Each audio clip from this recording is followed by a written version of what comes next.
So, ayan na guys, ipapasok na natin yung e-bike na voucher. Ayan. So, 199 pesos na parcel natin guys.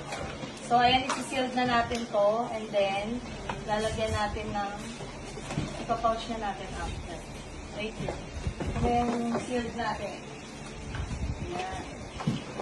Ang taray, 199 pesos lang. Meron ka ng e-bike. So, sino kaya ang maswerte mananalo?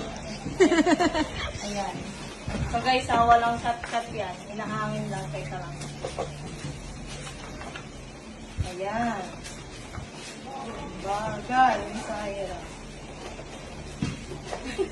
Hindi ka siya yung ano. So, ayan. Kahit 199 lang yung in-order ni guys. Pwede kayo manalo ng e-bike, iPhone, and mga vouchers. Ayan, isi-sealed na natin siya. So, pag nanalo kayo dapat or nakatanggap kayo, basahin nyo yung how to win. Ayan, may 4 easy steps dyan. So, dapat mag-video kayo every time na may parcel kayo. So, ayan, good luck sa mananalo. Ayan siya.